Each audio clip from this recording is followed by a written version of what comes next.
श्रीशैले सदया पात्रं दीपत्यादिगुणार्णवं यतीन्द्रप्रवणं वन्दे रंजतामादरं मुनिं लक्ष्मीनाथसमारम्भां नादयामुणमत्म्यमाम् अस्मदाचार्यपर्यन्तां वन्दे गुरुपरम्परां यो नित्यमच्युतपदाम्बुजयुग्मरुक्म यामोगदत्तदितराणि तृणाय मेने अस्मद्गुरोर्भगवतोऽस्य दयैकसिन्धोः रामानुजस्य शरणं प्रपद्ये।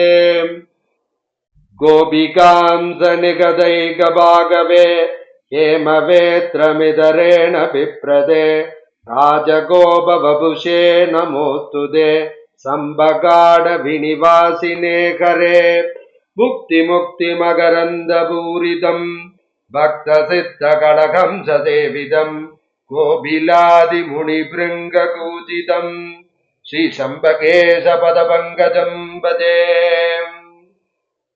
அருமையான அந்த ராஜகோபாலனுடைய மகாத்மியத்தை நாமெல்லாம் அனுபவிச்சுட்டு வரோம். அந்த ராஜகோபாலன் எப்படிப்பட்டவன் அப்படின்னு யோசிச்சோம்னா, 4 யுகங்களையும் கண்ட பெருமாள் அப்படிங்கிறத நம்ம தொடர்ந்து பார்த்துட்டு வரோம். இந்த ராஜகோபாலனுக்கு அந்த ராஜ மன்னார்குடியில சப்த பிரகாரம், அந்த சப்த பிரகாரத்துல போன வாரம் நம்ம என்ன பார்த்தோம் அப்படின்னா, 6வது பிரகாரமாக இருக்கின்ற கோபாலசமுத்திரம், கீழ வீதி, மேல வீதி, வடக்கு வீதி, தெற்கு வீதி, இந்த 4 வீதிகளையும் நம்ம அனுபவிச்சோம். அப்படியே பெரிய ராஜகோபாலம் 162 அடி கிட்டத்தட்ட. அப்படிப்பட்ட விண்ணலாவிய அந்த ராஜகோபுரத்துக்கு உள்ள வீர ஆஞ்சநேயர் இருக்கார் அப்படிங்கிறதையும் போன வாரம் அனுபவிச்சோம். அப்படியே அந்த பிரகாரத்துக்கு உள்ள வந்தோம் அப்படின்னா, இன்னைக்கு மகளிர் தினமா வேற இருக்கு. இந்த மகளிருக்கு எப்படி அந்த ராஜகோபாலன் ஏற்றம் கொடுத்தான் அப்படிங்கிறதுக்கு ஒரு பெரிய ஒரு உதாரணம் அப்படின்னா இந்த செம்பகாரண்ய கஷேத்திரம் தான். அடுத்த பிரகாரத்துக்கு பேரே என்னன்னா நாச்சியார் பிரகாரம். அந்த செங்கமல தாயாரினுடைய பிரகாரம், தனிக்கோள் நாயகியினுடைய பிரகாரம் அப்படின்னு சொல்லக்கூடிய விதமாக விசாலமான அந்த பிரகாரத்தை பார்த்தாலே நமக்கு அப்படியே ஆச்சரியமா இருக்கும். அப்படியே அந்த பிரகாரத்தினுடைய வாசல்ல இருந்து பார்த்தோம்னா வேணுகோபாலன் மேல இருப்பார். அப்படியே வலது கை சைடு அப்படியே பார்த்தோம்னா நம்ம அப்படியே கோயிலுக்கு உள்ள நுழையிறோம். அப்படியே அந்த பாவத்துல பார்க்கணும். வலது கை புறம் பார்த்தோம்னா அந்த தாயாரனுடைய ஆடிப்பூர தேர் அப்படியே இருக்கும். எப்படி அந்த பெருமாளுக்கு கோபாலசமுத்திர வீதியில கீழ வீதியில தேர் இருக்கோ, அதே மாதிரி நாச்சியார் பிரகாரம் கீழ வீதியில அந்த தாயாருக்கு மிக பெரிய தேர், பெருமாளுக்கு எந்த குறையும் இல்லாத ஒரு தேர். அப்படி பெருமாள் தனக்கு ஈடாக அந்த சமுத்திர ராஜனுடைய புத்திரியாக இருக்கின்ற பிருகுமுனிவருடைய புத்திரியாக இருக்கின்ற அந்த செங்கமல தாயாருக்கு மிக பெரிய தேர் கொடுத்தான். அப்படிப்பட்ட அந்த நாச்சியார் பிரகாரத்துல நம்ம நுழையிறோம். நுழைஞ்சு அப்படியே நம்ம அப்படியே பிரதர்ஷனமா எப்படி நம்ம கோபால சமுத்திரத்தை அனுபவிச்சோமோ அதே மாதிரி நம்ம இதையும் நம்ம என்ன பண்றோம்னா கிளாக் வைஸ்ல அப்படியே அனுபவிக்க போறோம். அப்படியே நம்ம இப்ப உள்ள நுழையும் போது லெப்ட் ஹேண்ட் சைடு போக போறோம். அப்படி லெப்ட் ஹேண்ட் சைடு போயிட்டே இருக்கும் பொழுது அந்த காலத்துல நமக்கு பெருமாளுக்கு திருமஞ்சன தீர்த்தத்துக்காக கோபுரலே கரையிலேருந்து திருமஞ்சன தீர்த்தம் எடுத்துட்டு வருவாளாம். இப்ப எடுத்துட்டு வரதில்ல. அந்த கோபுரம் சின்ன வழி இருந்தது. அந்த வழி இப்ப அடைக்கப்பட்டு, அதுதான் உண்மை. அது எங்க இருக்கு அப்படின்னா, இந்த நாச்சியார் பிரகாரம் ஈஸ்டும் அந்த சவுத்தும் ஜாயின் ஆகிற இடத்துல ஒரு சின்ன பாதை. அந்த காலத்துல அது கோபுரலே தீர்த்தத்துக்கு போகும். அங்கேருந்து பெருமாளுக்கு திருமஞ்சன தீர்த்தத்தை எடுத்துன்னு வந்திருக்கா அப்படிங்கிற ஒரு குறிப்பும் இந்த இடத்துல சொல்லப்படுறது. ஆனா எனக்கு தெரிஞ்ச வரலையும் அது மாதிரி இப்போதெல்லாம் நடக்கிறது இல்லை அப்படிங்கிறது தான் யதார்த்தம். ஏன்னா பெருமாள் பல யுகங்களை கண்ட பெருமான் அப்படிங்கிறச்ச நிறைய கால தேச வர்த்தமானத்துல நிறைய விஷயங்கள் பழக்கங்கள்லாம் அப்படியே விட்டு போயிருக்கும் அப்படிங்கிறது உண்மை. அதுல இதுவும் ஒன்றாக இருக்கலாம். அப்படின்னு சொல்லிட்டு நாம அப்படியே தெற்கு நாச்சியார் வீதிக்கு அப்படியே திரும்புறோம். அப்படியே நேரா போய் ரைட் ஹேண்ட் சைடு அப்படியே திரும்புறோம். திரும்பினோம் அப்படின்னா அங்க எப்படி இருக்கும் அப்படின்னா ஒரு பெரிய தெற்கு கோபுர வாசல் கோபுரம் இருக்கும். அது அப்படியே நம்மள வந்து வரவேற்கும். அது எப்படின்னா கோபால சமுத்திரம் தெற்கு வீதியிலேந்து வரவா வந்து அப்படியே பெருமாளை வந்து தரிசிக்கலாம். மிக பெரிய டவர் இருக்கும். இதுல ஒரு சரித்திர பின்னணி இருக்கு. அதுக்கும் நான் வந்து நிறைய பேர்கிட்ட விசாரிச்சேன். இது வந்து நாங்க கேள்விப்படாததான் இருக்கு. ஆனா வந்து பழைய காலத்துல இருக்கலாம் அப்படிங்கிறதையும் இந்த இடத்துல வந்து எல்லாரும் சொல்றா. அந்த இடத்துல வந்து தியாகராஜ மண்டபம் அப்படின்னு ஒண்ணு இருந்ததாகவும், அந்த மண்டபத்துல வந்து திருவாரூர்ல இருக்கிற தியாகேசர் சிவபெருமான் நான்முகனை நாராயணன் படைத்தான், நான்முகனும் தான்முகமாய் சங்கரனை தான் படைத்தான். அப்படிப்பட்ட பெருமாளுடைய பாகவதனாக இருக்கின்ற சிவபெருமான் திருவாரூரிலே இருக்கின்ற திருவாரூர் தேரழகுன்னு இருக்கும். அப்படிப்பட்ட அந்த தியாகேசன் இங்க வந்து பெருமாளை உற்சவ காலத்துல தரிசிப்பதற்காக இந்த மண்டபத்துல 7 வார் வருஷத்துக்கு ஒரு முறை அப்படின்னு ஒரு குறிப்பு சொல்றது. ஆனா அடியன் விசாரிச்சவர்லயும் அது மாதிரி இப்ப வந்து பழக்கம் இல்லை. கிட்டத்தட்ட ஒரு 60-70 வருஷமா பழக்கம் இல்லைங்கிற மாதிரிதான் பெரியவாள்லாம் சொல்றா. இருந்தாலும் இருந்த குறிப்பை நான் அப்படியே உங்களுக்கு சொல்லிடுறேன். அப்படியே போயிட்டே இருக்கும் பொழுது திருப்பி வந்து ரைட் ஹேண்ட் சைடு திரும்புறோம். ஏன்னா கிளாக் வைஸா போறோம். அப்ப என்ன ஆயிடுதுன்னா வெஸ்ட் வந்துடுது. நம்ம கிழக்கு பிராச்சி, தட்சின், பிரதிச்சி. பிரதிச்சின்னா மேற்கு. அப்படியே அந்த மேற்கு கோபுரவாசல் வழியா அப்படியே மேற்கு நாச்சியார் பிரகாரம் வழியா நம்ம போயிட்டு இருந்தா திருப்பி என்ன இருக்குன்னா ஒரு கிரானைட் டவர் இருக்கு. எப்படி தெற்கு கோபுர வாசல்ல இருக்கோ அதே மாதிரி மேற்கு கோபுர வாசல்லையும் அது மாதிரி ஒரு கிரானைட் டவர் இருக்கு. அந்த கோபுர வாசல் வழியாதான் அந்த காலத்து அரசர்கள்லாம் தஞ்சாவூரில் இருந்து மன்னார்குடிக்கு வந்து இந்த பெருமாளை தரிசித்தார்கள் அப்படிங்கிற ஒரு குறிப்பும் இருக்கு. அந்த காலத்துல வந்து கிழக்கு கோபுர வாசல் வழியாக எல்லாரும் வரமாட்டா, எல்லாரும் மேல கோபுர வாசல் வழியாதான் வருவா. அதனால்தான் பெருமாளுக்கு வந்து தெற்கு கோபுர வாசல் கீழே நம்ம நேற்றுக்கே பார்த்தோம், சங்கு சக்கரம் மாறி இருக்கு அப்படின்னு பார்த்தோம் இல்லையோ. பெருமாள் வந்து இப்படி இருந்தானா அந்த சங்கும் சக்கரமும் கரெக்டு அப்படிங்கிற சொல்லக்கூடிய ஒரு காரணமும் இந்த இடத்துல உண்டு அப்படிங்கிறதையும் இந்த இடத்துல குறிப்பெல்லாம் நமக்கு சொல்றது. அப்படியே அந்த மேல நாச்சியார் பிரகாரம் வழியா அப்படியே நம்ம நடந்து வந்தோம்னா அந்த வெஸ்டும் அந்த நார்த்தும் ஜாயின் பண்ற இடத்துல ஒரு தாயாருக்கு ஒரு தீர்த்தம் இருந்தது. அது வந்து தாயாருக்கான புண்ணிய தீர்த்தம் அப்படிங்கிறதையும் இந்த இடத்துல வந்து ஒரு குறிப்பு இருக்கு. அந்த இடத்துல ஒரு பள்ளம்லாம் இருக்கு இப்பயும். ஆனா அது தீர்த்தம்லாம் இல்லை, அந்த ஒரு சின்ன குட்டை மாதிரி இருந்திருக்கலாம். அந்த காலத்துல அரசர்கள்லாம் உள்ள வரும் பொழுது தன்னை வந்து சுத்தப்படுத்திக்கிறதுக்காகவும் அதை யூஸ் பண்ணியிருக்கலாம் அப்படிங்கிற ஒரு குறிப்பும் நமக்கு இருக்கு. அப்படியே நேரம் வந்தோம்னா இப்ப நம்ம இருக்கிறது என்னன்னா வடக்கு கோபுர வாசல்ல இதே மாதிரி மிக பெரிய ஒரு கோபுரம் இருக்கு. அந்த கோபுரமும் அந்த சிற்பங்களும் அந்த கலைகளும் நம்ம நாயக்கர்களுடைய பெருமைகளும் சோழர்களுடைய பெருமைகளையும் எடுத்து காட்டும். ஒவ்வொரு கோபுரத்திலையும் இருக்கிற சிற்பங்கள்லாம் நம்ம பார்த்தோம்னா எப்படி இவாளெல்லாம் வானலாவிய கோபுரத்தை கட்டினா, எப்படி அவளுக்கெல்லாம் அந்த ஆர்கிடெக்சர் விஷன் எப்படி ஏற்பட்டது. இப்பயும் நம்ம வந்து கோபாலனை வந்து எங்கேயும் அவ்வளோ வெயில் அடிக்கும். இந்த ஏப்ரல் மாசமும் மே மாசமும் அந்த நேரத்துலதான் பெருமாள் வந்து இன்னைக்கு ஆரம்பிச்சுட்டான் பங்குனி பிரம்மோத்சவம்.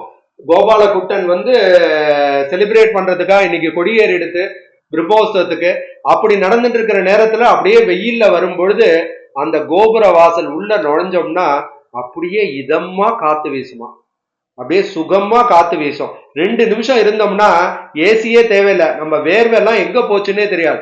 அப்படிப்பட்ட ஆர்கிடெக்சர் பாணியில அருமையாக இந்த கலை நயனத்தோடு ஆர்கிடெக்சர் அண்ட் சிவில் இப்ப நம்ம எதோ பண்ணிட்டோம் நம்ம சொல்றோம். ஆயிரக்கணக்கான வருஷங்களை தாங்கி கொண்டு இன்னும் அது வந்து தன்னுடைய கலையை ஆற்றலை வந்து உலகுக்கு காட்டக்கூடிய கோபுரங்களாக அந்த சோழர்களும் நாயக்கர்களுடைய திறமையை காட்டும் வண்ணமாக இந்த கோபுரங்கள்லாம் விளங்குகின்றன அப்படின்னு சொன்னா அது மிகையாகாது. அப்படியே வரும்பொழுது அந்த கிழக்கும் வடக்கும் ஜாயின் பண்ற இடத்துல பார்த்தோம்னா ஒரு திருமஞ்சன வீதி. அது அப்படியே என்ன ஆகும்னா ஹரித்ரா நதிக்கு போகும். அதான் போன தடவையே பார்த்தோம். அந்த திருமஞ்சன வீதி வழியா ஹரித்ரா நதியிலேருந்து தீர்த்தத்தை எடுத்துட்டு வருவா. இந்த சைடு வந்து கோபுரலேகரில இருந்து எடுத்துட்டு வருவாளாம் சில மாசங்கள் வந்து இங்கேருந்து எடுத்துட்டு வருவா. இது ஸ்ரீரங்கத்துல வந்து அடியன் பார்க்கும் பொழுது வடகாவிரியிலேருந்து 11 மாசம் எடுத்துட்டு வருவா, தென்காவேரியிலேருந்து ஐப்பசி மாசம் மட்டும் எடுத்துட்டு வருவா. அது மாதிரி இங்கேயும் வச்சுட்டு இருந்தாலோ என்னமோ அதெல்லாம் வந்து தெரியல. அப்படிப்பட்ட அருமையான அந்த நாச்சியார் பிரகாரத்துக்கு அப்படியே நம்ம திருப்பி வந்து கீழே நாச்சியார் பிரகாரத்துக்கு உள்ள வந்துடுறோம். உள்ள வந்தோம்னா அந்த இடத்துல வந்து ஒரு பெரிய மண்டபம். அந்த மண்டபத்துலதான் என்ன ஆகும் அப்படின்னா திருவந்தி காப்பு ஆகும் தாயாருக்கு. அப்படிப்பட்ட இன்னொரு மண்டபம் இருக்கு. அந்த மண்டபத்துலதான் பெருமாள் வந்து இப்ப இந்த 18 நாள் உற்சவம் முடிஞ்சோடனே விடையாற்றின்னு சொல்லக்கூடிய 10 நாள் உற்சவம் வரும். அப்போ வந்து அங்கதான் வந்து பெருமாள் வந்து அங்க ஏல பண்ணி நாட்டியம் நாடகம் பல பல பேச்சாற்றல் பல பல சொற்பொழிவுகள்லாம் அந்த பகவான் அனுபவிப்பார். அப்படியே சந்தன காப்போட விடையாற்றி உற்சவம் கொண்டாடக்கூடிய மண்டபமாகவும் அந்த இடத்துல இருக்கு. இப்படியே நம்ம அப்படியே வந்து நம்ம வந்து வந்தோம்னா லெப்ட் ஹேண்ட் சைடு வந்து இதுக்கு பார்த்தோம்னா இந்த நம்ம வந்து திருவந்தி காப்பு மண்டபத்துக்கு லெப்ட் ஹேண்ட் சைடு, அதாவது ஈஸ்ட் சைடு நம்ம கொஞ்சம் போனோம்னா அந்த இடத்துலதான் தாயாருடைய திருத்தேர் இருக்கு. இததான் நம்ம வந்தோடனே அந்த திருத்தேரை பார்த்தோம். ஏன்னா தேரை பத்தி பார்த்தோம்னாலே நம்மளுடைய பாவங்கள்லாம் போகும் அப்படின்னு சொல்லுவோம். அதனாலதான் திருத்தேர் வைபவம் அப்படின்னா அவ்வளவு ஃபேமஸான விஷயம். ஏன்னா அந்த திருத்தேர்ல தான் ஆண்டாள் சொன்ன மாதிரி குடியிருந்து குளிந்தேலோர் எம்பாவாய் அப்படின்னு எல்லாரும் சேர்ந்துட்டு, யாரும் அவன் வந்து செல்வந்தனா இருக்கலாம், பாமரனா இருக்கலாம், ஏழையா இருக்கலாம், பெரிய படிப்பாளியா இருக்கலாம், எல்லாரும் சேர்ந்துட்டு எப்படி ஒரு ஆட்சியர்கள்லாம் அந்த எம்பெருமானையே சுத்தி சுத்தி கண்ணனையே சுத்தி வந்தாலோ அப்ப வந்து கோபாலா கோபாலா கோபாலா கோவிந்தா கோபாலா அப்படின்னு அந்த தேர் இழுக்கின்ற வைபவம் வந்து பெருமாளுக்காக இருக்கட்டும் அல்லது தாயாராக இருக்கட்டும், ஆடிப்புறமா இருக்கலாம் அல்லது வந்து பங்குனியோடைய ரோகிணி தேர், ரோகிணி பிச்சத்துக்கு தேர் மன்னார்குடியில, அப்படிப்பட்ட எதுவாக வேணாலும் இருக்கலாமே தவிர அப்ப வந்து அந்த கோபாலா கோவிந்தான்னு சொல்ற அந்த ஒரு இந்த 3 அக்ஷர மந்திரத்தினுடைய பெருமை வந்து வானளவாவியா இருக்கும் அப்படிங்கிறது தான் அந்த இடத்துல. அதை வந்து அனுபவிக்கணும் நம்மளும் போய். அப்படிப்பட்ட அருமையான அந்த கஷேத்திரம். அப்படியே நம்ம வரும் பொழுது அப்படியே நம்ம வந்து கொஞ்சம் மேற்க அந்த திருத்தேருக்கு மேற்க போனோம்னா லட்சுமி நரசிம்மர் டெம்பிள், யோக நரசிம்மர், லட்சுமி நரசிம்மர் இல்ல யோக நரசிம்மர். நரசிம்மர் வந்து யோகத்திலே இருக்க உக்ரம் வீரம் மகாவிட்டும் ஜலந்தம் நரசிம்மம் அப்படின்னு சொல்லிட்டு எப்படி பிரகலாதனை காப்பாத்தினாரோ அதே மாதிரி இங்க வரவா எல்லாரையும் பக்தர்கள் எல்லாரையும் அந்த ராஜகோபாலன் வந்து ஆசிர்வதிக்கட்டும்னு தான் யோக நித்திரையில அந்த பகவான் இருக்கின்றான், அப்படி நரசிம்மனாக இருக்கின்றான். அப்படிப்பட்ட கோபுரத்தை வந்து வீதியை வந்து நம்ம இப்ப அனுபவிச்சிருக்கோம். இப்படி எல்லாம் அனுபவிச்சுட்டு உள்ள போனா கிருஷ்ண கோபுரா அப்படின்னு வரும். அப்படியே நம்ம அடுத்த பிரகாரத்தை அடுத்த வாரம் அனுபவிப்போம். இப்ப வந்து அருமையான தொண்டரடிப்படி ஆழ்வாருடைய சரித்திரத்தை நம்ம வந்து போன வாரம் ஆரம்பிச்சு அனுபவிச்சுட்டு இருக்கோம். அப்படி தொண்டரடிப்படி ஆழ்வார் எப்படி இருக்கார் அப்படின்னா உறுதியா இருக்கார், எதுக்கும் கலங்கவாம இருக்கார். தேவதேவிகா என்னென்னமோ பண்ணி பாக்குறா, என்னென்னமோ அவரை வந்து மயக்கி பாக்குறா, இருந்தாலும் அந்த தொண்டரடிப்படி ஆழ்வார் அவளுக்கெல்லாம் இசைங்கவே இல்லை. ஏன்னா அவர் வனமாலையினுடைய வம்சம் இல்லையா. எந்த எம்பெருமானுக்கு பூமாலை தொடுத்துவதுதான் என்னுடைய கைங்கரியம். எப்படி ஆண்டாள் வந்து பாமாலை சூட்டினாலோ இவர் வந்து பூமாலை சூட்டினார். இவரும் பாமாலை சூட்டியிருக்கார், திருமாலைங்கிற பாசுரம், திருப்பள்ளி எழுச்சிங்கிற பாசுரம். இருந்தாலும் இவர் இப்ப பண்ணிட்டு இருக்கிற கைங்கரியம் என்னன்னா பூமாலை சூட்டின்னு இருக்கார். ஆனா தேவதேவிகாவும் கோபாலன் மேல அப்படி அதீத பக்தி, அதுவும் தாயார் மேல ரொம்ப பக்தி. அதனால அவ என்ன பண்றான்னா கோபாலன்ட்டே முறையிடுறா, வேற வழியே இல்லை, இவனை மயக்கவே முடியலையே அப்படின்னு. இதெல்லாம் எப்படின்னா முரட்டு, அதாவது பெருமாள்கிட்ட வந்து பலவிதமான பக்தர்கள் வருவார். இதெல்லாம் வந்து முரட்டு விதமான. இப்ப வந்து தொண்டரப்படி ஆழ்வார் எப்படின்னா சாத்வீகமானது, இது எப்படின்னா முரட்டு. அப்படியே வந்து ரஜோ குணமும் தமோ குணமும் மேலோங்கி இருக்கும். இப்ப தொண்டரப்படி ஆழ்வார் பார்த்தோம்னா சாத்வீக குணம், என்ன அசைஞ்சாலும் நான் அசைய மாட்டேன் அப்படின்னு உறுதியா இருக்கார். எப்படி கல் இப்படி இருக்கோ அப்படியே உறுதியா இருக்கார்.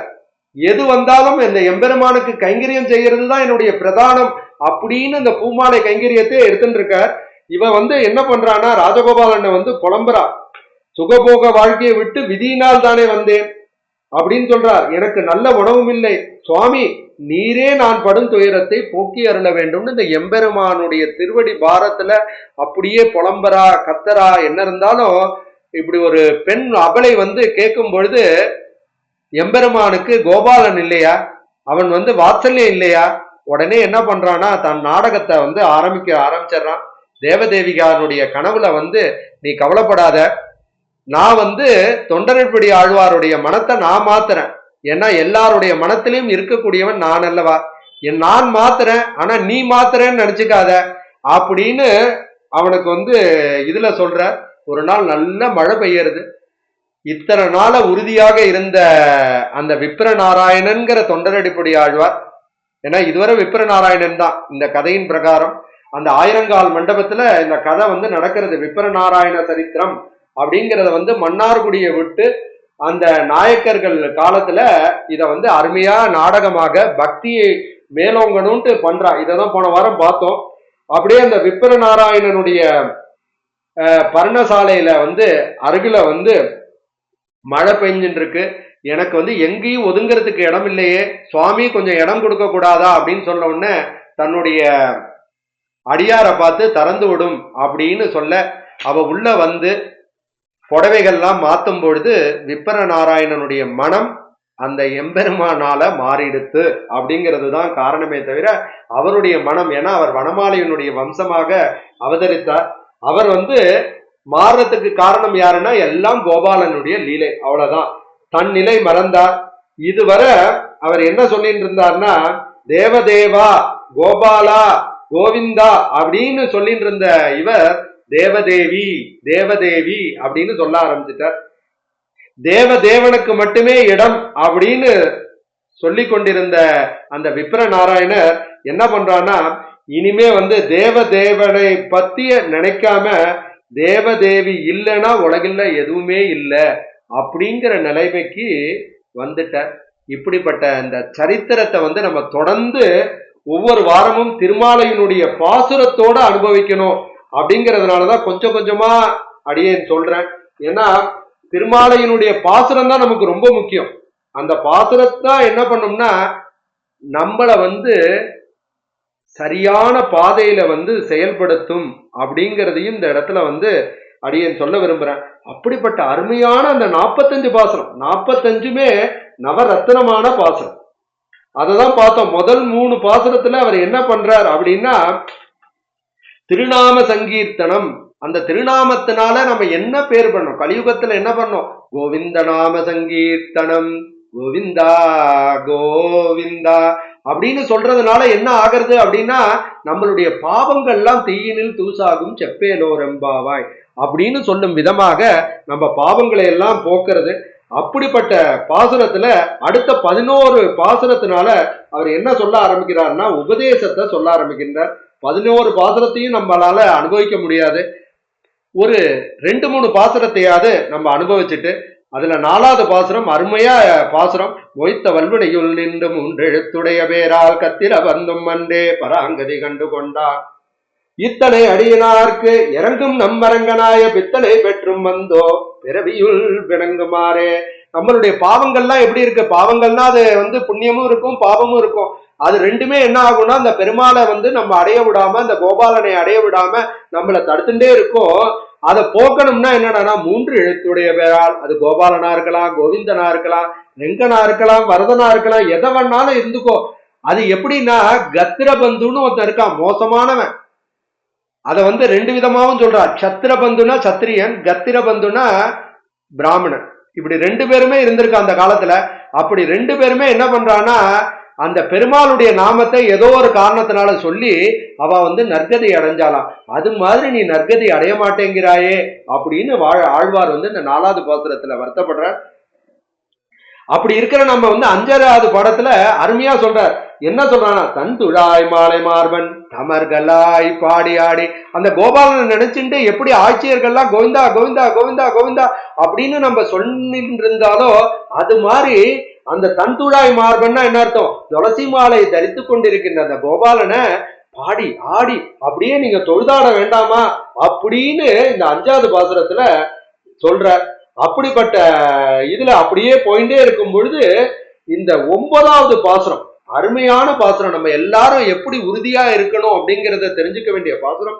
மற்றுமோர் தெய்வம் உண்டே மதியிலா மானிடங்கால் உற்ற போதான்று நீங்கள் ஒருவன் என்று உணர மாட்டீர், அற்றமேல் ஒன்றரீர் அவனல்லால் தெய்வம் இல்லை. யாரு அடுத்தது பாருங்க, கற்றினம் மேய்த்த எந்தை. யார் கற்றினம் மேய்த்த? அந்த ராஜகோபாலன் தான். கன்று மாடுகளோடு அவன் வந்து மேய்க்கிறானே. யாரை மேய்க்கிறான்? நம்மை போன்றவர்களை எல்லாம் மேய்க்கிறான். இத்தனை ஜீவாத்மாவையும் மேய்க்கிறவன் யாருன்னா அந்த ராஜகோபாலன்.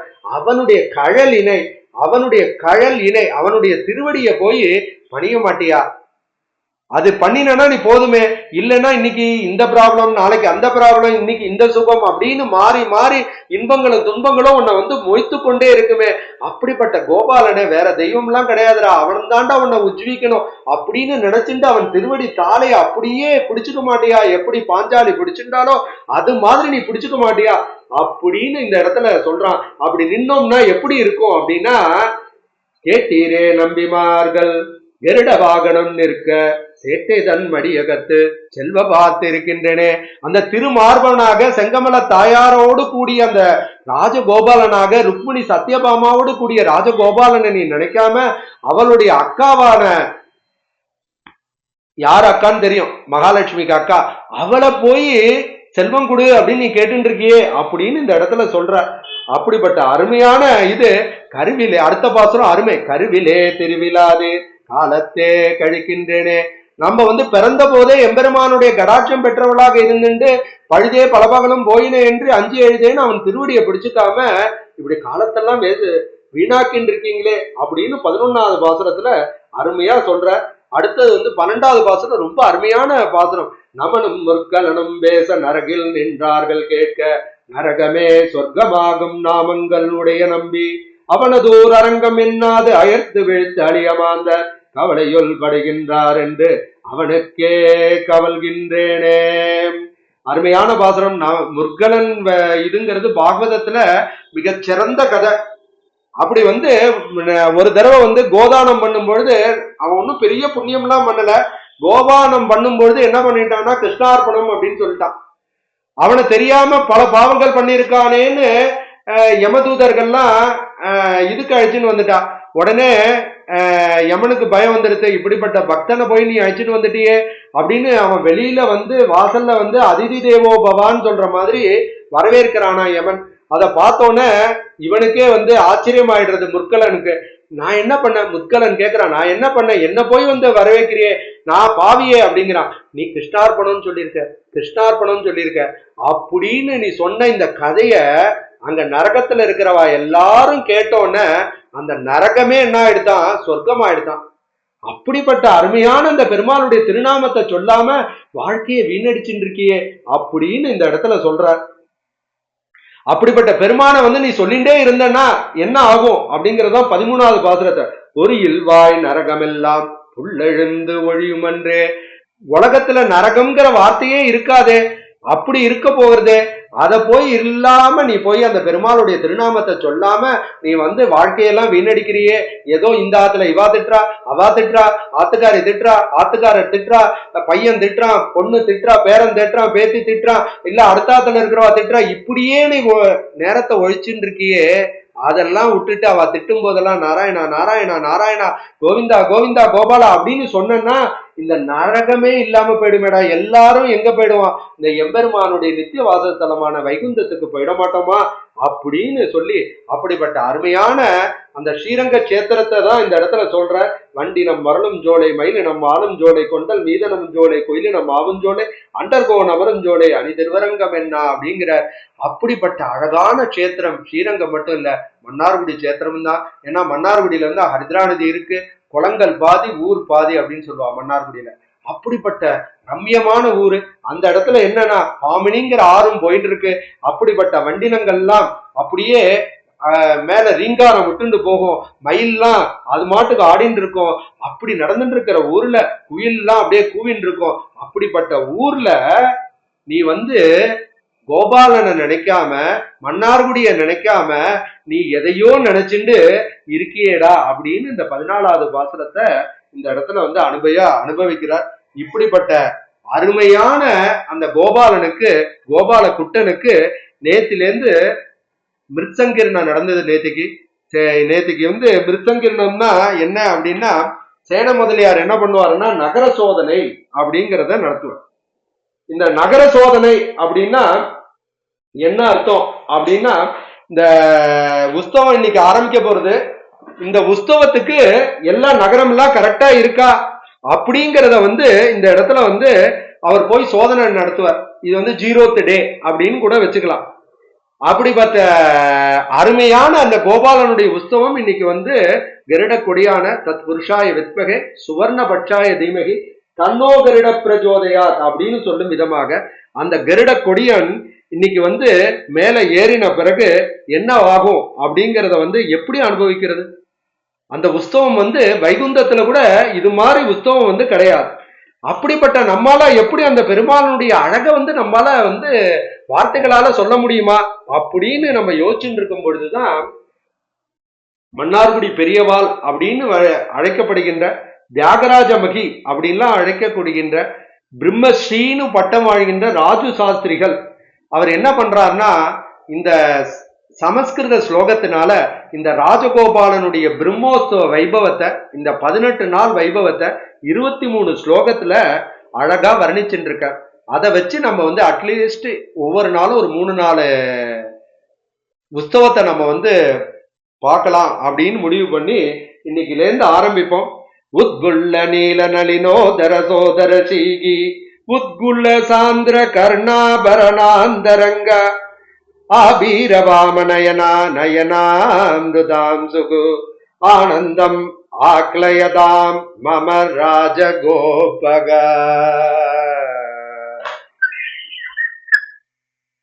என்ன அப்படின்னா, முதல் பாசுரத்திலேயே முதல் ஸ்லோகத்திலேயே எப்படின்னா ராஜகோபாலனை மங்களம் பாடுற. ஏன்னா அவர் பெரிய மகான் இல்லையா? பெரிய பெரிய மகானுக்கெல்லாம் ஆச்சாரியனாக இருந்தவர். அவருக்கு வந்து துவைதம் தெரியும், அத்வைதம் தெரியும், விசிஷ்டா தெய்வம் தெரியும், எல்லாத்தையும் கடந்தவர். அப்படிப்பட்ட பெரிய மகான் அவர். எப்படின்னா முதல் பாசுரத்துல மங்களமே பாடுறார். கருணைக்கடலான ராஜகோபாலன் எதுக்காக இருக்கா? நம் பக்தர்களினுடைய அருள் பாலிக்கணும்னு பொருட்டு எப்பொழுதும் ஈரமான வாத்சல்யமான மனதை உடையவன். அப்படிப்பட்டவன் எப்படி இருக்கான்னா சந்திரனுக்கு ஒப்பானாக இருக்கான். சந்திரனுக்கு நிகார பெருமாளை வந்து 2 வட்ட 2 வட்ட கண்கள். பட் இந்த மகி வந்து என்ன சொல்றார் அப்படின்னா, பெருமாளுக்கு வந்து சந்திரன் மாதிரி குணம் தான். ஏன்னா அவர் வந்து பக்தர்களை மட்டும்தான் இப்ப பேச போறார், பாகவதர்களை மட்டும்தான் பார்க்க போறார். அப்படிங்கிறச்சு அவருக்கு என்ன மாதிரி கண்கள் அப்படின்னா சந்திரன் மாதிரி குளிர்ச்சியான. அது எப்படி இருக்கு அப்படின்னா, ஆழ்பாடி பெண்கள் ஆம்பல் மலர் போன்றவர்கள். அந்த சந்திரனை பார்த்தோன்னே அந்த ஆம்பல் மலர் எப்படி மலருமோ அது மாதிரி உன்னை பார்த்த உடனே எனக்கு எப்படிடா இத்தனை நாளா உன்னை சேவிக்காம நான் இருந்தேனடா அப்படின்னு ஒரு மகிழ்ச்சியில இந்த மனம் வந்து அப்படியே துள்ளி துதிக்கிறதே. அப்படி வந்து என் மனசு நிரம்பி இருக்குடா அப்படின்னு இந்த முதல் ஸ்லோகத்துல அருமையா ஆரம்பிக்கிறார். தவேச கோபால மகோத்சவம் கிரமேண திட்டூஷதி மானசம்மம் அசக்ய சக்யத்வா விசராணஜோஜிதம் சமுத்கடே சாமல நிர்ஜிதத்பரம். அப்படிப்பட்ட பெருமாள் வந்து அவனை சேவிக்கணும் அப்படின்னு நம்ம நினைச்சோம்னா எப்படி இருக்கணும்னா, கோபுரலை எல்லாம் எப்படி மகான்கள் வந்து பல வருஷமா தவம் இருந்து அந்த எம்பெருமானை அடையணும்னு இருந்தா. ஆனா ஆட்சியர்கள்லாம் எப்படி பண்ணா? உடனே அடைஞ்சிட்டா.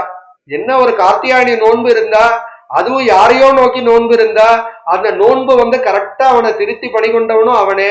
ஏன்னா அவள்கிட்ட என்ன இருக்காதுன்னா ஆசை அப்படிங்கிறதே இருக்காது. என்ன ஆசை மட்டும் இருக்குன்னா எம்பெருமான் மேல இருக்கிற ஆசை. அது வந்து என்ன இருக்குதுன்னா வெட்கமே அறியாது. அப்படி இருந்தால் ஆவா. அதனால என்ன பண்றான்னா அந்த எம்பெருமானும் கடாட்சம் பண்ணானாம். அது மாதிரி உன்னை வந்து பரிபூர்ணமா என்ன சேவிக்க முடியுமா என்ன அப்படின்லாம் எனக்கு தெரியாது. இருந்தாலும் அந்த நினைப்பே என்ன எப்படி இருக்குன்னா அப்படியே மகிழ்ச்சி கடல்ல அப்படியே என்னை திளைக்க வைக்கிறது. அப்படிப்பட்ட இந்த பங்குனி உற்சவத்துல நான் வந்து கலந்துட்டேன்னா எனக்கு எவ்வளவு சந்தோஷமா இருக்கும் அப்படிங்கிறது தான் இந்த 2வது ஸ்லோகத்துல சொல்ற. இது வந்து நைச்சியானுசந்தானம் அப்படிங்கிற இதுல சொல்ற. அடுத்தது இன்னைக்குதான் கொடி ஏறி இருக்கு. கருட கொடியான் மேல ஏறி இருக்கார். புட்கொடி உடைய கோமான் அப்படிப்பட்ட எம்பெருமான் வந்து மேல ஏறி இருக்கார். முதல் நாள் எப்படி இருக்குன்னா, கல்யாண அவசரத்துல சத்யபாமாவோட, ருக்மிணி சத்யபாமாவோட அந்த எம்பெருமான் கொடி சப்பரத்துல இன்னைக்கு சாயங்காலம் ஏலை பண்ணிட்டு அப்படியே அழகா வருவார். அந்த கல்யாண அவசர கோலத்துல எம்பெருமான் வருவார். எப்படின்னா எல்லா பக்தர்களையும் கடாட்சம் பண்ணணும், குளிர்ந்த பார்வையோட. சந்திரன் எப்படி குளிர்ச்சியா இருக்கானோ அது மாதிரி எல்லா பக்தர்களையும் பண்ணணும். பக்தர்கள்லாம் யாருன்னா தேவாதி தேவர்கள்லாம், பிரம்மாதி தேவர்கள்லாம் இந்த உற்சவத்துக்காக வந்துட்டாலாம். ஏன்னா பிரம்மா நடத்துற உற்சவம் இல்லையா? அப்படிப்பட்ட அந்த உற்சவம் நடக்கிற விதத்துல நம்ம பிரம்மாதி தேவர்கள் மட்டும் இல்ல, ஆட்சியர்களாக இருக்கின்ற மன்னார்குடியை சுத்தி இருக்கிறவா எல்லாரையும், மன்னார்குடியை நினைச்சுட்டே இருக்கிறவா எல்லாரையும் ஆசீர்வாதம் பண்ணணும்னு முதல் நாள் எப்படி வருவானா, கொடிச்சப்பரத்துல ருக்மிணி சத்யபாமாவா அப்படியே அழகா கல்யாண அவசர கோலத்துல அப்படியே வருவானா. அப்படி இருக்கிறத அந்த சாஸ்திரிகள் எப்படி வர்ணிக்கிறான்னா, துர்வாதல சியாமல கோமலாங்கி நிஷ்டப்த கேமத்யுதி நீரஜாசிம் பார்ஸ்வத்யே பஸ்யஜசி தேவதேவ்யோ தாட்சிண்ய மேகத்ராஜனா விதுஸ்தே. எப்படி இருக்கு அப்படின்னா, அருகம்புல் கூட்டம் தூரத்துல இருந்து பார்க்கும் பொழுது சற்று கருப்பா தெரியும். ஆனா அருகம்புல் தான் நம்ம உடம்புல இருக்கிற எல்லாத்தையும் கியூர் பண்ணும். இந்த அருகம்புல்னு இவர் சொல்றாரே, அது என்ன பண்ணும் அப்படின்னா புருஷகாரத்துவமாக இருந்து எம்பெருமானுடைய திருவடியில நம்மளை சேர்ப்பிக்கும் அப்படின்னா யாருன்னு எல்லாரும் கெஸ் பண்ணிருக்கலாம். அதனால அவள்கிட்ட என்ன தோணும் அப்படின்னா, கருப்பா இருந்தாலும் பசுமையா இருப்பா, சில பேர் கருப்பா இருந்தாலும் அழகா இருப்பா. அது யாருன்னா இந்த இடத்துல சொல்றான்னா ருக்மிணி. ருக்மிணி பாத்தீங்கன்னாலே மன்னார்குடி ராஜகோபாலனுடைய வலது சைடு இருப்பா. அப்படி வலது சைடு இருக்கும் பொழுது கொஞ்சம் கருப்பா தான் இருப்பா ருக்மிணி. ஆனா இதே லெப்ட் ஹேண்ட் சைடு அப்படி பெருமாள் வந்து கோபாலன் அப்படி அந்த கையை அப்படியே தூக்கிண்டே இருப்பான் சத்யபாமா மேல, அப்படியே தோல்ல வச்சுட்டு இருக்கிற மாதிரியே இருக்கும். அப்படிப்பட்ட சத்யபாமா எப்படி இருப்பா அப்படின்னா, அப்படியே காய்ச்சி அடிக்கப்பட்ட தங்கத்தினுடைய பளபளப்பு எப்படி இருக்குமோ அது மாதிரி இருப்பாளாம் சத்யபாமா. ஆனா இத பாக்குறவா எல்லாருக்கும் கோபாலனுடைய கருணையை வந்து அப்படியே அளவிட முடியாதான். ஏன்னா கல்யாண கோலத்துல ருக்மிணி சத்யபாமாவோட இருந்துட்டு எல்லாரையும் ஆசீர்வதிக்கும் பொழுது அந்த எம்பெருமான்ட்ட இருக்கிற மகிழ்ச்சி இருக்கே, அது வந்து வார்த்தைகளால சொல்ல முடியாதான். அதுவும் கொடிச்சப்பரத்துல அந்த எம்பெருமான் காலில் 2:30 மணிக்கு 3 மணிக்கு இந்த பிரம்ம முகூர்த்தத்துலதான் வருவான். அப்படி வரும் பொழுது அந்த 4 வீதியும் அப்படியே கோபால சமுத்திரம் கீழே வீதியிலேருந்து தெற்கு வீதி வந்து, மேல வீதி வந்து, வடக்கு வீதி வந்து, திருப்பி கீழே வந்து நிலைக்கு வர வரலையும் அப்படியே அந்த பக்தர்கள் அப்படியே அந்த 4 மணி மத்தியானம் காலையில நைட்டு விடிய காலில் 2 மணிங்கிறதே எல்லாருக்கும் இருக்காது, எல்லாரும் புத்துணர்வோடு இருப்பா. இந்த கோபாலனுடைய அந்த பங்குனி உற்சவத்துல இவா எல்லாருமே என்ன ஆயிடுவாளாம், அந்த 4 வீதியில இருக்கிறவா மட்டும் இல்ல, கோபாலனை சுத்தி இருக்கிற மன்னார்குடியை சுத்தி இருக்கிற எல்லாருமே ஆட்சியரா மாறிடுவாராம். எல்லாரும் என்ன பண்ணுவான்னா, அந்த 4 வீதியில பார்த்தோம்னா தெரியும், எல்லா ராத்திலையும் படி போட்டிருப்பான், எல்லா இடத்துலயும் சாணம் மொழி இருப்பா, அப்படியே எந்த இடமும் விடாம எல்லா இடத்துலயும் கோலம் போட்டுட்டே இருப்பா. இதே வந்து அந்த விஷயம் வந்து நம்ம வந்து ஸ்ரீரங்கத்துல பார்க்க முடியாது. ஸ்ரீரங்கத்துல ஒன்னே ரோட்ல போடுவா, யார் வேணாலும் வேகத்துல வருவா, அப்படி ஒரு பக்தி அவளுக்கு. இவாளுக்கு எப்படின்னா ரோட்ல போடுறதுங்கிறது செகண்டரி, அங்க சின்ன கோலம் தான் போடுவா. ஆனா ஆத்துல வந்து எப்படி வந்து நம்மளுடைய கோகுலாஷ்டமிக்கு வந்து அந்த கண்ணன் வரானோட ஆத்து பூரா கோலம் போடுவோமோ, அதே மாதிரி ஒவ்வொரு இடமா அந்த ஆத்தோடைய மேல எல்லாம் படிய போட்டு அழகா போட்டு அதுக்கு செலவு பண்ணி அப்படியே கோலம் போட்டுன்ற அழகு, ஒவ்வொரு நாளும் ஒவ்வொரு வாகனத்தை வரைகின்ற அழகு, இதெல்லாம் பார்க்கறதுக்கே கண்கொள்ளா காட்சியாக இருக்கும். அப்படிப்பட்ட கோபாலனுடைய வரவேற்கிற ஆட்சியர் பாவத்தை தான் நம்ம இந்த இடத்துல பார்க்கலாம். அப்படி இருக்கிற கோபாலன் எப்படி இருக்கானா, நிறைய பேர் என்ன நினைச்சிருப்பானா, ருக்மிணி மேல கொஞ்சம் ஸ்நேகம் குறைவனாக இருக்கான், சத்யபாமா மேல ஸ்நேகம் ஜாஸ்தியா இருக்கான் அப்படின்னு நினைக்கிறாளே, அதெல்லாம் சரியே கிடையாது. அவன் யாரையுமே பாரபட்சம் பார்க்கறதே இல்லை. ஏன்னா ஏழை ஏதலன் இன்மகன் என்னாதுன்னு இருந்துட்டான். அவன் யாருமே பாரபட்சம் பார்க்காம எல்லாரையும் எப்படி பார்க்கறானா சமமாக பார்க்கக்கூடியவன். அப்படிப்பட்ட எம்பெருமான் இரண்டாவது வாகனம் புண்ணே வாகனம், அருமையான வாகனம். இது பல இடத்துலயும் ஆழ்வார்களாக இருக்கட்டும், பாகவதமாக இருக்கட்டும், அந்த பெருமாளுடைய ராசலீலா எந்த இடத்துல நடந்ததுன்னா அந்த புன்னை மரத்துல தான் இருந்தது. அதனாலதான் ஸ்ரீரங்க சேத்திரமாக இருக்கட்டும் புன்னை மரம் விசேஷம், மன்னார்குடி கோபாலனா இருக்கட்டும் புன்னை மரம் விசேஷம். நிறைய விஷ்ணு சேத்திரத்துல நம்ம பார்த்தோம்னா புன்னை மரம் தான் ரொம்ப விசேஷமான இது. அது ரெண்டாம் நாள், நாளைக்கு சாயங்காலம், காலையில எல்லா நாளுமே பல்லாக்கு தான் கோபாலனுக்கு. அப்படிப்பட்ட எம்பெருமான் எப்படி இருக்கானா, ஸ்திரீநாம் சந்தத சங்கினபி சபுசாயுக்த புமான்னாததே பாதாப்ஜம் ஹிருதயே பிபர்த்தி யதிசன் ஜாத்யாகயாவாயுதகா புன்னாகோயம் அசேஷசேவ்ய இதித சம்யாபயன் மாத்ருஷா புன்னாகத்ரும்ம மத்யமேத்ரு சமுபாருடோ விபாதிஸ்புடம். என்ன சொல்றாருன்னா, பேராண்மை படைத்தவன் யார்? ராஜகோபாலன். புருஷர்களில் உயர்ந்தவன் சகசிர சீருஷா புருஷகா சகசிராட்ச சகசிரபாதன் புருஷ சுத்தம் சொல்றது. வேதாகமேதம் புருஷம் மகாந்தம் ஆதித்யவர்ணம் தமசத்து பாரேன்னு புருஷர்கள்லாம் வேதங்களிற்குள்ளே நாயகனாக இருக்கின்ற அந்த எம்பெருமான். அப்படிப்பட்ட எம்பெருமான கோகுலத்தில் உள்ள பெண்கள் எல்லாம் அப்படியே அவனுக்காக தவம் இருந்து அவனையே சுற்றி வலம் வரும் ஜீவன்கள். அப்படிப்பட்ட ஜீவன்கள் எப்படின்னா, எங்க பார்த்தாலும் கண்ணன், எதை பார்த்தாலும் கண்ணன். அவளுக்கு கண்ணன் தான் சாப்பாடு, கண்ணன் தான் எல்லாம், உணர்வெல்லாம் கண்ணன் தான். அந்த 8 வயசு கண்ணன், அவளுக்கு 6 வயசு கண்ணன், 8 வயசு கண்ணன், இப்படியே பார்த்து பார்த்து பார்த்து அவளையே மோகிச்சுட்டு இருந்தவன். அப்படிப்பட்ட உன்னுடைய திருவடியை மட்டிலும் நினைத்தவுடனே புன்னாகனா நீ. புன்னாகன்னா 2 அர்த்தம் உண்டு. புன்னவாகனம் புன்ன மரம்னு ஒரு அர்த்தம் உண்டு. புன்னாகன்னா புருஷர்களில் உயர்ந்தவன், உயர் வர உயர் நலம் உடையவன். யாரு? அந்த ராஜகோபாலன் அப்படிங்கிற பொருளும் உண்டு. அப்படிப்பட்ட எம்பெருமான் என்ன பண்றான்னா, புண்ணை மரத்துல அருள் பாலிக்கிறான். புண்ணை வாகனமாக, கிருஷ்ணனாக, கிருஷ்ண அலங்காரமாக. அப்படியே அந்த கிருஷ்ண அலங்காரத்துல அந்த புண்ண வாகனத்துல பார்த்தோம்னா கோபாலன் எப்படி இருக்கான்னா, 2 காலம் அப்படியே டான்ஸ் ஆடுற மாதிரி வச்சிருப்பான். ஒரு காலை அப்படி மடக்கி இன்னொரு கால ஒண்ணு அப்படியே இருப்பான். அப்படியே வாயில பார்த்தோம்னா புல்லாங்குழல் இருக்கும்.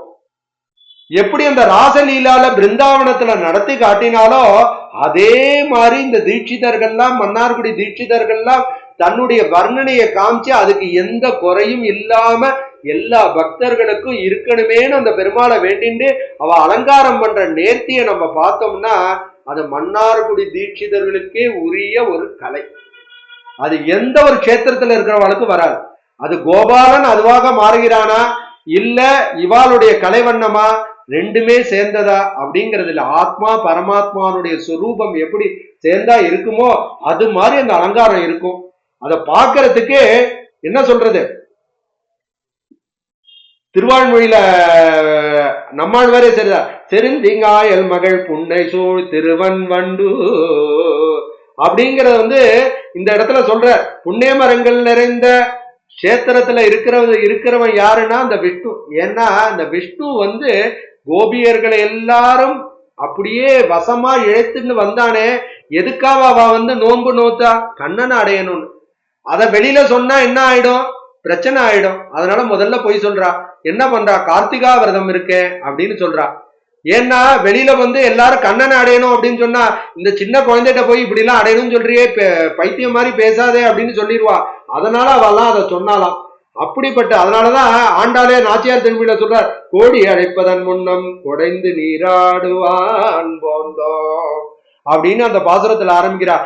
அதாவது யமுனை ஆற்றையில ஆட்சியர்கள்லாம் எப்படி அந்த பெருமாளை அடையணும்னு நினைச்சுட்டு அவ காலையில யமுனை கரையில போய் சூரியன் உதிக்கிறதுக்கு முன்னாடி, கோழி கூவறதுக்கு முன்னாடி அந்த இடத்துல நீராடினாலோ அந்த இடத்தை தான் இந்த இடத்துல அனுபவிக்கிறார். இது அருமையான ஒரு காண்டம். இத யாரு இத சொல்லிட்டே இருந்தாலும் பாகவதமாக இருக்கட்டும், இல்ல நாராயணியமாக இருக்கட்டும், எல்லா இடத்திலும் வேணுகான வர்ணனம்னு தசகம் 59 நாராயணியத்துல அருமையா பட்டத்திரி சொல்ற. அப்படிப்பட்ட அருமையான இந்த இதுல எப்படின்னா இவெல்லாம் எப்படி இருக்கா அப்படின்னா, பெருமாளுடைய அந்த புல்லாங்குழல் ஓசை இருக்கு, அதை கேட்டோன்னு அப்படியே மயங்கி மயங்கி இருப்பாளாம். அது மாதிரி பெருமாள் என்ன பண்றானா, எல்லாரையும் அவங்கிட்ட அழைச்சுக்கிறானா. நான் உற்சவம் கொண்டாட போறேன், புண்ணிய வாகனத்துல நான் ஏறி இருக்கேன், புண்ணிய மரத்துல இருக்கேன். எப்படி கோகுலேயர்கள்லாம் என் மேல பக்தி பிரபாவத்துல இருந்தாலோ அதே மாதிரி நீங்கெல்லாம் வாங்கோ வாங்கோ வாங்கோன்னு தன் தேவ கானத்தை அப்படியே வாசிக்கிறானா. எப்படி அந்த ஆட்சியர்கள்லாம் அப்படியே மயங்கி இருந்தாலும் அதுலதான் அருமையா சொல்லுவா. எப்படி இருக்காலாம் இந்த 7வது பாசுரத்துல, அந்த 59வது தசகத்துல நாராயணத்துல சொல்ற, நிர்விசங்க பவதங்க தர்ஷினி கேசரி ககம் மிருகான் பசுநபி துவத் பத பிரணயி கானனம் சதாகா தன்ய தன்யமிதி நன்வமானய. அவனுடைய திருமேனிய தடையில்லாமல் கண்ட அந்த கோபாலனை கண்ட, குழல் ஊதுகின்ற அந்த கோபாலனை கண்ணனை கண்ட கண்கள், விண்ணுலக மாந்தர்கள், பறவைகள், விலங்குகள், பசுக்கள் ஆகிய அனைத்தும் என்ன ஆகும்னா, அப்படியே திருவடிகளோடு நட்பு கொண்ட பிருந்தாவனமும் எப்படிப்பட்டவர்னா பேறு பெற்றவர்கள். அப்படிப்பட்ட பேறு பெற்றவர்கள் எல்லாருக்கும் யாருக்கும் வேறுபாடே தெரியாதான். அங்கேருந்து விண்ணுலகத்திலேருந்து பெருமாளை அனுபவிக்கணும்னு அவெல்லாம் வருவாளா, ஆட்சியர்களும் வருவாளா, மாடும் வருமா, ஆடும் வருமா, எல்லாம் வருமா. எல்லாம் எப்படி அந்த எம்பெருமானே பரதெய்வம், இந்த எம்பெருமான் தான் எல்லாம், கண்ணன் என்னும் பெருந்தெய்வம் அப்படின்னு நம்மாழ்வார் சொல்ற மாதிரி அப்படியே இருப்பாளாம். அந்த வேணுகானத்தை அப்படியே கேட்டுட்டே இருக்கிறத எப்படி நடத்தி காட்டினானோ அதே மாதிரி புண்ணிய வாகனத்துல இந்த இடத்துல இருக்கும். இந்த புண்ணிய வாகனத்துலதான் கோபிகா வஸ்திராபகரணம் அதையும் இந்த இடத்துலதான் பண்ணி காட்டுறான். அப்படிப்பட்ட வஸ்தாகரத்தை நம்ம சொல்லணும் அப்படின்னா அதுக்கு ஒரு என்ன சொல்றது, அதை நம்ம வார்த்தைகளால வர்ணிக்க முடியாது. ஏன்னா அது ஒரு ராச லீலை. அது எம்பெருமான் நடத்தினது ஒரு 8 வயசு குழந்தை. அப்படிங்கிறத பார்த்தாதான் நம்ம இதனுடைய மகத்துவம் தெரியும். அவெல்லாம் என்ன பண்றான்னா, அந்த எம்பெருமான கண்ணனை கோபாலனை அடையணும்னு நோன்பு இருந்துட்டே இருக்கா. அப்படி இருந்துட்டே இருக்கும் பொழுது அவன் என்ன பண்றானா, அந்த நோம்பினுடைய கடைசி நாள யமுனையில போய் கரையாடுறா. எல்லாம் சின்ன குழந்தைங்க தானே, திடீர்னு ட்ரெஸ்ஸே இல்லாம போய் குளத்துல யமுனை ஆற்றுல நீராடுறது, இங்க எல்லாம் ஹரித்ரா நதியில நீராடுறது. கோபில கோபுரில இருக்கும்போது கோபில மகர்ஷிகளுக்கு அங்க இது மாதிரி நீராடுறது லீலைகள்லாம் பெருமாள் காட்டுறான் இந்த கஷேத்திரத்திலையும். அப்படி இருக்கும் பொழுது பெருமாள் என்ன பண்றான்னா, அந்த வஸ்திரத்தெல்லாம் எடுத்துட்டு அப்படியே மேல கொண்டு போய் அந்த மரத்து மேல வச்சிருறான். இதுலதான் புண்ணிய வாகனத்தினுடைய கோபாலனுடைய அழகு பார்த்தோம்னா, மேல அந்த பட்டாடையிலும் அந்த ஆட்சியர்கள்லாம் உடுத்தின்ற அந்த ட்ரெஸ்ஸும் மேல தொங்கிட்டே இருக்கும். அருமையான வாகனம், புண்ணிய வாகனம், சேவிக்கக்கூடிய வாகனம், எங்கேயுமே இல்லாத வாகனம். அப்படிப்பட்ட பெருமாள் அவ்வளவு கலைநயமா இருக்கும். அப்படியே அந்த மேல வஸ்திரம் எல்லாம் தொங்கிட்டு இருக்கணும். பெருமாள் என்ன பண்ணிட்டு இருப்பார்னா, புல்லாங்குழல் ஊதிட்டு இருப்பார், கண்ணனா இருப்பார். ஒரு காலை இந்த சைடு வச்சுட்டு நர்த்தனம் ஆடிண்டே இருப்பார். அப்படியே நர்த்தனம் ஆடிண்டே இருக்கும். அதை பார்த்துட்டே இருக்கும் பொழுது அப்படியே கோயிலினிது யாழினிது என்பர் மக்கள் புண்ணிய வாகனத்தை காணாதவர் அப்படின்னு சொல்ற விதமாக அப்படியே கோபாலன் நம்ம எல்லாம் அப்படியே அழைச்சுட்டே போயிடுவான். இததான் என்ன சொல்றாருன்னா, கோபாலனை கேட்கிறா, வஸ்திரத்தெல்லாம் கொடு அப்படின்னு. ஆண்டாலே, நான் தெரியாம பண்ணிட்டேன், நான் உன் அடிமை இல்லையா, நீ எனக்கு அந்த வஸ்திரத்தை கொடுக்க கூடாது. கோபாலன் முடியாதுன்றான். ஏன்னா வஸ்திரம் இல்லாம குடிக்க கூடாதுங்கிற தர்மம் தெரியாம இருக்கிற நீ தர்மவானான என்ன எப்படி நீ அடைய முடியும் அப்படிங்கிறத இவாளுக்கு தோண வைக்கணும். ஏன்னா திருத்தி பணி கொள்றவன் இல்லையா, தண்டிக்கிறவன் கிடையாது நம்ம பெருமாள், சாத்வீக பெருமாள். அதனாலதான் நம்ம எதோ தப்பெல்லாம் செய்யறோம், அவன் எதையுமே கண்டுக்கிறது இல்ல. நம்ம பத்திரம், புஷ்பம், பலம், ஏதோயம் ஏதோ ஒண்ணு கொடு, எது கொடுத்தாலும் உள்ளார்த்தமாக உணவு பூர்வமாக நீ கொடுத்தனா அதை நான் ஏத்துக்கிறேன்னு சொல்லக்கூடிய அந்த அருமையான வாகனம் புண்ணிய வாகனம். அதுலதான் பட்டத்திரி இந்த சதகத்துல 60வது சகத்துல 8வது பாசுரம் அருமையான ஸ்லோகம். அதிருக்யதடம் கிருதாஞ்சலிஹி பரிசுத்தகா ஸ்வகதே நிரீஷ்யதாக வசனான்யகிலான் அனுகிரகம் புனரேவம் கிரமப்யதாமுதா. அப்ப பெருமாள்கிட்ட கேட்கிறாய் வாழ வஸ்திரத்தெல்லாம் கொடுங்கணும், பெருமாள் அசைய மாட்டேங்கிறான். நீ வெளியில வந்து வாங்கிக்கோ அப்படிங்கிறா. நாங்கெல்லாம் பெண்கள் இல்லையா? அப்பனா பெண்கள்னா நீங்க வந்து உடை இல்லாம குளிச்சிக்கலையா? அது தப்பு இல்லையா? இப்ப வேற வழி இல்ல, இந்த பரமாத்மா கூப்பிடுறேன் நீங்க வாங்கோ அப்படிங்கிறச்ச அந்த பரமாத்மாவையே நினைச்சுண்டு அந்த கோபியர்கள் வந்து கரம் குவித்து கொண்டு கரை ஏறி அந்த கோபாலனை, அந்த புண்ணிய வாகனத்தில் இருக்கிற கோபாலனை, நர்த்தனம் ஆடிக்கொண்டிருக்கின்ற வேணுகோபாலனை அப்படியே சரணம் அடையும் பொழுது அவளுக்கு ஆடைகள் எல்லாம் கொடுக்கிறாளாம். அப்படிப்பட்ட அருமையான இந்த சதகத்தையும் இந்த இடத்துல குருவாயூரப்பனும், ஏன்னா அதுவும் வந்து தட்சிண துவாரகை தானே.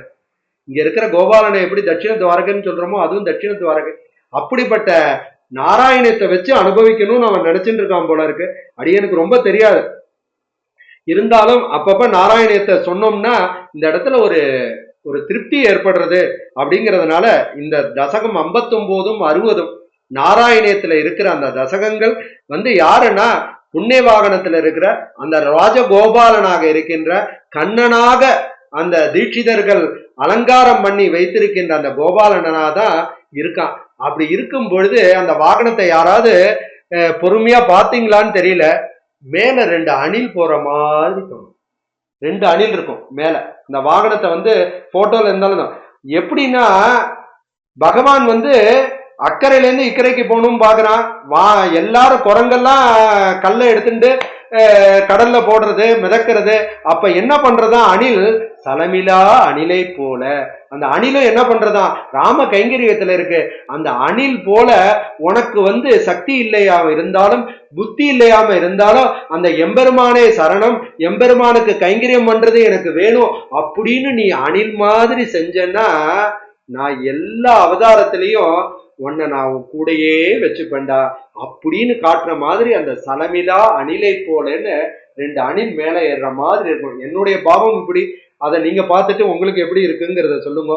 அப்படிப்பட்ட அருமையான 2 ஆக்சுவலா 4 கோவர்த்தனகிரி வரலையும் முடிக்கணும்னு நினைச்சேன். பட் கோபாலன் வந்து புண்ணிய வாகனத்தோடு இன்னைக்கு மகாத்மியத்தை முடிச்சுக்கிறான். அதுதான் வந்து உண்மை. அப்படிப்பட்ட அருமையான அந்த உற்சவம் வந்து நேத்திலேருந்து ஆரம்பிச்சிடுத்து. அதனால எல்லாரும் என்னைக்கு முடியுமோ அப்ப வந்து நேரா கலந்துட்டு, அப்படியே முடியலனாலும் அந்த இப்பெல்லாம் நம்மளுக்கு வந்து கொடுத்து வச்சிருக்க வாட்ஸ்அப்ல பெருமாளுடைய போட்டோ, அப்ப அந்த கோபாலனுடைய அழகை பார்த்து அந்த தீட்சிதர்களுடைய அலங்காரத்தினுடைய அழகை பார்த்து நம்ம பெருமாளை வந்து இதனுடைய தாற்பயமே என்னன்னா நம்ம ஆத்மா பகவானுடைய சொத்து. இந்த உடம்புங்கிறது அழியக்கூடியது. அந்த அழியக்கூடிய உடம்பை பத்தி நம்ம கவலைப்படாம அந்த பரமாத்மாவை நினைச்சுட்டே நம்ம இருந்தோம்னா ஆட்சியர்களுக்கு அருள் புரிஞ்ச மாதிரி அந்த ராஜகோபாலன் கண்ணனாக நமக்கு செங்கமல தாயாரோடு கருட வாகன ரூபியாக நமக்கு வந்து கருட வாகனத்துல எப்படி பெரியாழ்வாருக்கு காட்சியளித்தானோ அது மாதிரி நமக்கும் அருள் புரிவான் அப்படிங்கிறது திண்ணம் அப்படின்னு சொல்லிட்டு இன்னைக்கு வந்து நந்த கோபகுமாராய நவநீதமுசே முதா கோபபாலாய நாதாய கோவிந்தயாஸ்து மங்களம். எப்படி அழகா வந்திருக்கு பாருங்க.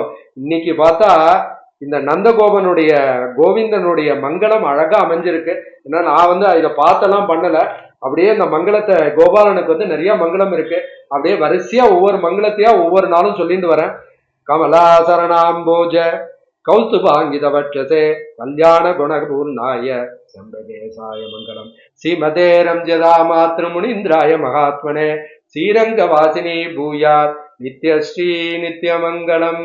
இப்படிப்பட்ட அந்த அருமையான இந்த புண்ணியவாகன சரித்திரத்தை கேட்ட எல்லாருக்கும் என்ன உண்டாகும்னா அந்த கோபாலனுடைய திருவடி நிகழ் எல்லாருக்கும் கிடைக்கும் சொல்லி இன்னைக்கு முடிச்சுப்போம். சுபம் சுபம் சுபம்.